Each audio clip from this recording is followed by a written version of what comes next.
Maka dia bilang, saya lihat ayahku masih utuh bajunya, seperti baju baru dipakai. Dan tangannya menutup pelipisnya pada saat dia meninggal. Kalau diangkat tangannya, darahnya ngucur. Itu kesaksian Jabir tentang ayahnya. Dan juga para sahabat yang hidup pada saat itu menyaksikan dengan mata kepala mereka sendiri.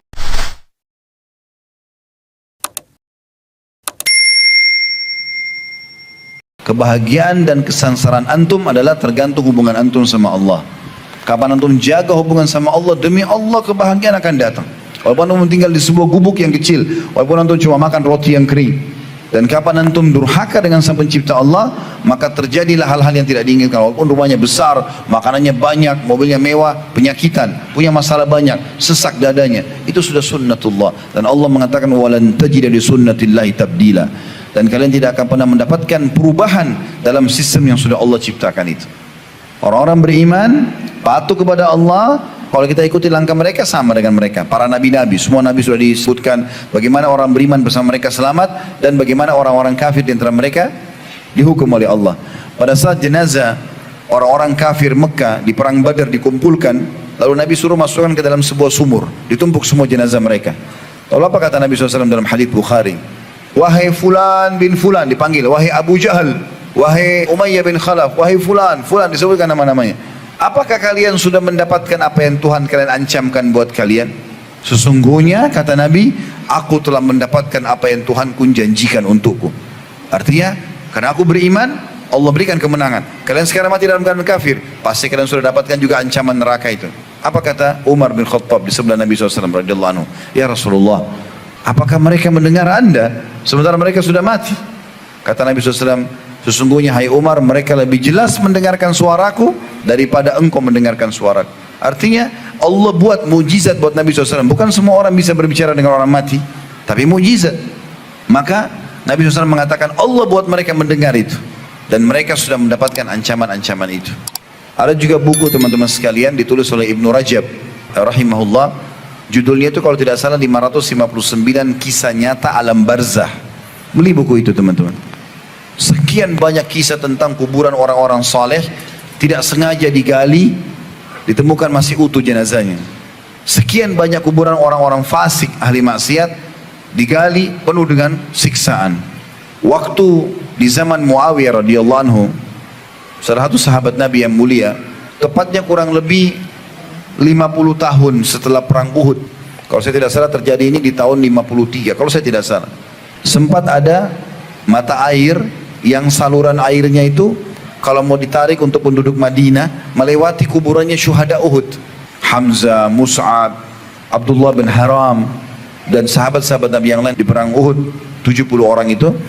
Maka Muawiyah mengatakan, coba gali kuburan sebagian syuhada ini supaya saluran airnya bisa lewat, dipindahkan di tempat yang sekarang. Karena perintah khalifah, juga beberapa sahabat hidup zaman itu tidak melarang, maka dilakukanlah. Subhanallah, di antara yang tergali adalah kuburannya sahabat yang mulia Hamzah, dan juga Abdullah bin Haram dan Amr bin Jamuh. 3 sahabat ini yang terutama yang kena galian kuburan itu. Maka mereka memberikan kesaksian, dan dinukil oleh para ulama hadis tentang kisah ini, bahwasanya jenazah itu masih utuh dengan pakaiannya. Sampai Jabir bin Abdullah, ayahnya Abdullah bin Haram mati syahid di perang Uhud, mengatakan, aku melihat jenazah ayahku waktu dia perang Uhud 50 tahun yang lalu. Itu menggunakan baju warna putih bergaris-garis hitam, dan dia kena sobekan pedang itu di bagian pelipisnya, mati syahid radhiyallahu anhu. Maka dia bilang, saya lihat ayahku masih utuh bajunya, seperti baju baru dipakai, dan tangannya menutup pelipisnya pada saat dia meninggal. Kalau diangkat tangannya, darahnya ngucur. Itu kesaksian Jabir tentang ayahnya. Dan juga para sahabat yang hidup pada saat itu menyaksikan dengan mata kepala mereka sendiri. Itu ternyata Hamzah masih utuh. Dan ada sahabat-sahabat yang mengenal Hamzah, karena baru 50 tahun, masih ada yang hidup pada saat itu. Dan mereka disebutkan dalam kisah-kisah ini, pada saat mau dicangkul, mau digali kembali kuburan, itu sempat cangkul menyentuh jempol kakinya Hamzah, dan ternyata mengeluarkan darah. Setelah 50 tahun lebih. Tidak mungkin apa yang disampaikan Allah dan Rasulnya salah. Orang-orang beriman yang sudah tersentuh secara keyakinan akan sangat percaya dengan itu. Ada seorang Arab Badui masuk Islam teman-teman di zaman Nabi SAW masih hidup. Tergopoh-gopoh dia lari ke Madinah. Masuk ke Madinah, cari mana Muhammad, mana yang namanya Muhammad. Ada utusan Allah di sini? Ada. Datang, ya Rasulullah, saya mau syahadat. Langsung syahadat. Orang-orang pada tanya, kenapa tiba-tiba kau syahadat? Kayak orang yang takut jangan sampai dia tidak sempat syahadat. Maka dia cerita, dia bilang baru saja terjadi di padang pasir, saya lagi mengembala domba saya, tiba-tiba ada seekor serigala yang mencuri satu domba saya. Karena dombanya besar, serigalanya lebih kecil dari domba tersebut, maka dia keberatan untuk menarik domba itu. Tapi domba ini masih hidup. Maka kata Badui ini, penggembala domba, saya pun mengejar serigala itu sambil memukulnya. Dan dia melepaskan domba saya masih hidup. Tiba-tiba serigala itu berbicara bahasa manusia. Kenapa kau mengambil rezeki yang sudah Allah tentukan untukku? Ini kisahnya dalam riwayat yang sahih. Maka berkata orang Badui ini, bagaimana bisa kau berbicara bahasa manusia? Kata serigala tersebut, apakah kau heran dengan aku bisa Allah mudahkan berbicara seperti ini? Sementara kau tidak merasa heran, di kota Madinah ada utusan Allah datang dan masih ada orang yang tidak mengikutinya. Maka gara-gara itu, dia meninggalkan gembalanya lalu pergi syahadat. Waktu Nabi SAW sampaikan, orang-orang pada terdiam. Apa kata Nabi SAW? Ketahuilah, aku, Abu Bakar dan Umar percaya itu. Artinya apa? Kalian harus percaya informasi ini. Kalau tidak percaya sudah, ini tiga orang ini pasti percaya. Maka orang semua, oh ini berarti kejadian nyata ini. Orang percaya ini adalah syahadat. Salah satu sahabat Abu Tamim Ad-Dari radhiyallahu anhu, itu seorang Nasrani. Dia pernah naik kapal. Ini sebab dia masuk Islam radhiyallahu anhu. Dalam riwayat Bukhari panjang lebar tentang kisah Dajjal. Mungkin 3-4 lembar atau lebih kisah tentang Tamim Ad-Dari radhiyallahu anhu.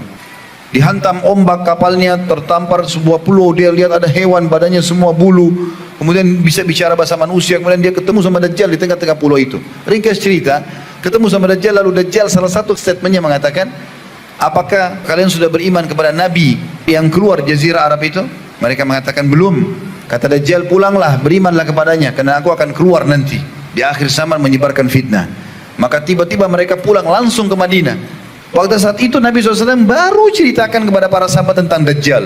Akan keluar akhir zaman nanti ada Dajjal buat fitnah dan segala macam. Sebelum salam kita baca Allahumma inni a'udzubika min fitnatil masih Dajjal. Nabi SAW jelaskan semua. Datang Tamim dari syahadat, ceritakan ya Rasulullah, saya masuk Islam gara-gara ini. Maka Nabi SAW mengatakan sebentar, kumpul semua muslimin, dengar, orang ini Allah pertemukan dengan Dajjal yang saya ceritakan. Maka Nabi SAW mengatakan subhanallah yang telah membenarkan apa yang disampaikan. Orang-orang yang beriman beruntunglah, dia yakin dengan masalah itu. Ada seorang salafus saleh dari kalangan tabi'in dulu, tapi saya tidak terlintas sekarang namanya tentunya. Diceritakan oleh Ibnu Rajab juga dalam buku itu, seingat saya, dia bilang orang ini tiba-tiba menangis terisak-isak pada saat jenazah adiknya dimasukkan ke kuburan. Padahal dia seorang alim, dia tahu. Kita kan tidak boleh niyaha, memukul-mukul badan, menarik rambut, teriak-teriak, doain yang tidak benar, menyesal-menyesal kenapa si fulan mati, tidak boleh. Teteskan air mata iya, tapi teriak-teriak ini nggak boleh dalam Islam. Nabi SAW mengatakan sesungguhnya mayit tersiksa dengan niyaha itu. Maka orang ini pulang, dia nggak bisa kontrol dirinya, terisak-isak nangis. Murid-muridnya pada katakan, wahai imam, wahai guru kami, bukankah anda menyampaikan kalau Nabi SAW melarang untuk seperti ini? Bagaimana bisa anda lakukan? Apa yang anda khawatirkan? Maka kata dia, kisahnya demi Allah, dia bilang, waktu kalian tadi ikut mengantar adik saya ke kuburan, kemudian kalian meninggalkan saya tertinggal sendiri dengan niat ingin mendoakan adik saya.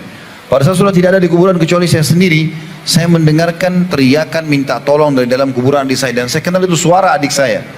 Maka dia bilang saya pun menggali kuburan tersebut. Tiba-tiba pada saat saya tiba di jenazahnya, saya temukan di atas dada adik saya rantai besi yang masih menyala dengan api, merusak tubuhnya. Maka aku pun berusaha untuk menarik rantai tersebut dan lihat ini telapak tanganku, semuanya jadi luka bakar.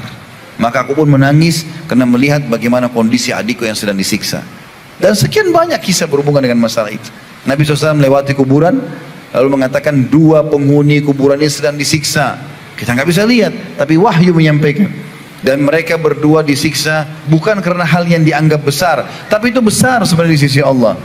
Yang satu suka adu domba, membuat orang berantem satu sama yang lain. Yang satu tidak cebok pada saat kencing. Fenomena-fenomena ini teman-teman, fakta-fakta yang Allah Subhanahu Wa Taala dan Nabi Muhammad SAW sampaikan. Dan sekian banyak tentunya berita-berita seperti ini.